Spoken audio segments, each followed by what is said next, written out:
वाला उत्तराखंड पहला राज्य भी बन गया है। यूसीसी लागू होने के साथ ही इसका पोर्टल आम जनता के लिए भी खोल दिया गया। उत्तराखंड में अब से सभी नागरिकों के लिए एक समान अधिकार होंगे और दायित्व सुनिश्चित होंगे। ये कानून व्यक्तिगत मामलों जैसे कि शादी, तलाक, गोद लेना, विरासत, ऐसे तमाम चीजों से जुड़े हुए मामलों में एक समान नियम सभी के लिए लागू करते हैं। इसके साथ ही पूरे राज्य में हलाला प्रथा अब खत्म है और बहुविवाह पर भी रोक लग चुकी है। इसके अलावा अगर हम देखें तो लिव इन रिलेशनशिप में रहने वालों के लिए अब रजिस्ट्रेशन करना बेहद जरूरी कर दिया गया है, यानी कि अनिवार्य है। यूसीसी के लागू होने के बाद अलग अलग प्रतिक्रियाएं भी आ रही हैं और वो भी आपको सुनाएंगे, लेकिन साथ ही यूसीसी लागू होने के बाद क्या क्या बदला वो भी बताएंगे आपको। अपने संवाददाता से भी करेंगे चर्चा, पर सबसे पहले आपको बताते हैं कि आखिर कैसे बदली तस्वीर उत्तराखंड में, क्योंकि आज से यूसीसी हो चुका है लागू।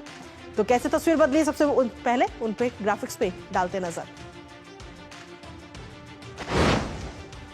तो सबसे पहले शादी के लिए रजिस्ट्रेशन जो है वो अब अनिवार्य कर दिया गया है। यूसीसी के जरिए किस तरह से उत्तराखंड में ये तस्वीर बदली है वो आपको ग्राफिक्स के जरिए समझाने की कोशिश कर रहे हैं। सभी धर्मों के लिए तलाक का जो एक समान कानून अब है, कहीं ना कहीं हम देखें सूबे में बहुविवाह पर भी रोक अब इसके बाद लग चुकी है यूसीसी लागू होने के बाद में। और उत्तराखंड जो वो पहला राज्य बन चुका है यूसीसी लागू करने वाला है। इसके साथ ही सभी धर्मों की लड़कियों के लिए जो शादी की उम्र जो अभी तक अलग अलग होती थी वो अब एक ही होगी, यानी कि 18 साल की ये उम्र रखी गई है।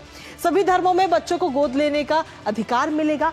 आप किसी भी धर्म से क्यों ना जुड़े हुए हो, आपके पास में बच्चे को गोद लेने का अधिकार रहेगा। इसके साथ ही हलाला जैसी प्रथा को बंद कर दिया गया है अब उत्तराखंड के अंदर यूसीसी लागू करने के साथ ही। इसके अलावा लड़कियों को लड़कों के बराबर की हिस्सेदारी की बात भी यूसीसी के जरिए हम देख सकेंगे उत्तराखंड के अंदर।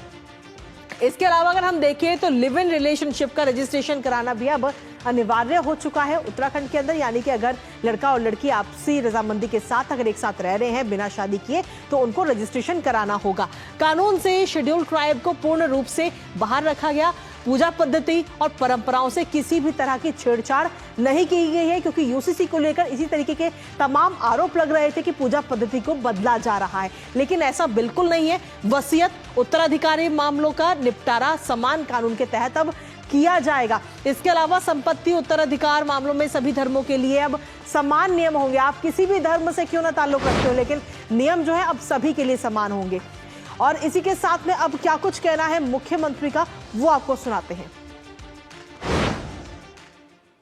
1.25 करोड़ उत्तराखंड वासियों के समक्ष ये घोषणा करते हुए आज अत्यंत हर्ष और गर्व की अनुभूति हो रही है और कि इसी क्षण से आज उत्तराखंड में इसी क्षण से समान नागरिक संहिता पूर्ण रूप से लागू हो गई है और इसी क्षण से उत्तराखंड राज्य के समस्त नागरिकों के संवैधानिक और नागरिक अधिकार एक समान हो गए हैं।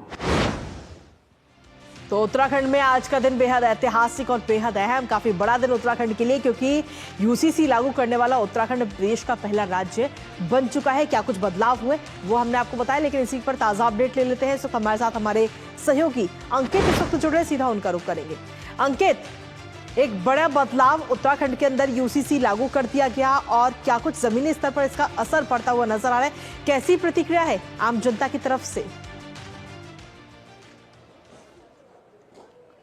बिल्कुल आपने सही कहा। देखिए आज का दिन काफी ऐतिहासिक है, ऐतिहासिक में रचने वाली ये तारीख है और मुख्यमंत्री पुष्कर सिंह धामी सबसे पहले पंजीकरण कराने वाले व्यक्ति उत्तराखंड राज्य से बने हैं। इसके अलावा राज्य के 5 अन्य और जो व्यक्तियों ने तुरंत इस पोर्टल के खुलते ही अपना रजिस्ट्रेशन पंजीकरण कराया है और निश्चित ही आम जनमानस में इस यूसीसी को लेकर के काफी उत्साह है। कुछ लोगों से हमारी बातचीत हुई है, वो मुख्यमंत्री के इस पहल को काफी सराहनीय बता रहे हैं। करीब 3 साल के लंबे इंतजार के बाद हमें उत्तराखंड में जो यूसीसी है वो लागू होने जा रहा है। सरकार ने भी ये कोशिश करी कि इस तारीख को ऐतिहासिक बनाते हुए हर वर्ष समान नागरिक संहिता दिवस के रूप में इसे मनाने का निर्णय लिया है। सरकार चाहती है कि हर एक व्यक्ति के पास जो है समान कानून हो, और इसी के उद्देश्य से समान नागरिक संहिता को आज उत्तराखंड में लागू किया गया है और आजाद भारत का पहला राज्य उत्तराखंड बनने वाला है। और हमें लगता है कि आने वाले समय में पूरे देश में इसे लागू किया जाएगा और उत्तराखंड का ये जो यूसीसी कानून है ये देश के लिए एक बड़ा नजीर के तौर पर देखा जा सकता है।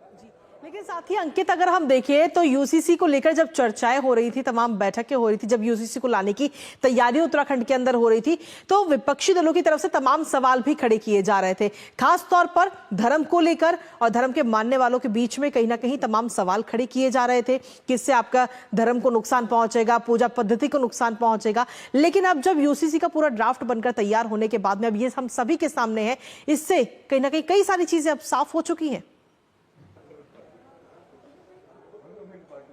बिल्कुल आपने सही कहा। देखिए, विपक्ष की ओर से लगातार इसके लागू होने को लेकर के संशय सवाल खड़े किए जा रहे थे, लेकिन राज्य के मुख्यमंत्री पुष्कर सिंह धामी अपनी इस बात को लेकर के अडिग थे कि वो राज्य में समान नागरिक संहिता को लागू करेंगे। और यही वजह है कि करीबन भली हमें एक समय काफी लगा हो इस संहिता को बनाने में, लेकिन निश्चित ही उत्तराखंड में जो मुख्यमंत्री पुष्कर सिंह धामी ने वर्ष 2022 में यूसीसी लागू करने की घोषणा करी थी, उसको लागू किया गया है आज से।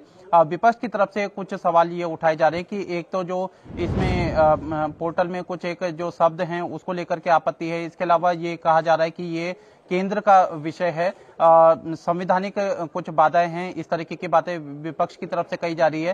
साथ ही विपक्ष को यह भी चिंता है कि यदि इस कानून को सुप्रीम कोर्ट में चैलेंज किया गया तो निश्चित ही इस पर इसके लागू होने को लेकर के संशय खड़ा हो सकते हैं। लेकिन इस कार्यक्रम में मुख्यमंत्री की तरफ से स्पष्ट किया गया है कि संविधान के आधार पर ही सरकार ने इस यूसीसी का गठन किया है, यूसीसी की संहिता को प्रदेश में लागू किया गया है। और इसके साथ ही साथ विपक्ष की ओर से यह कहा जा रहा था कि कुछ अनुसूचित जनजातियों को इसमें इसके दायरे से दूर रखा गया है, ऐसे में इसे समान नागरिक संहिता नहीं माना जा सकता। इस तरीके की बातें विपक्ष की ओर से लगातार उठाई गई, लेकिन बावजूद इसके अब अगर हम देखें अंकित, तो कई सारी अफवाह फैलाने की कोशिश तो की गई, लेकिन वो कहीं ना कहीं सभी अफवाह फैलाने की जो कोशिश है वो नाकामयाब साबित हुई है। फिलहाल बहुत बहुत शुक्रिया अंकित, तमाम जानकारी और अपडेट्स साझा करने के लिए। और इसी के साथ चलिए अब अगली खबर का रुख कर लेते हैं, जहां आपको बता दें कि वक्फ बिल पर संसद की संयुक्त समिति की बैठक जारी है, जिसमें रिपोर्ट तैयार करने के लिए आए सुझावों को अब अंतिम रूप दिया जा रहा है। इसके साथ ही विधेयक पर खंडवार चर्चा भी होगी। दरअसल जेपीसी को अपनी रिपोर्ट बजट सत्र के पहले हफ्ते तक सदन के पटल पर रखनी है। हालांकि इससे पहले पिछली बैठक की अगर हम बात करें तो काफी हंगामा उस दौरान हमें देखने को मिला था, जिसमें 10 विपक्षी सांसदों को एक दिन के जेपीसी की सदस्यता से निलंबित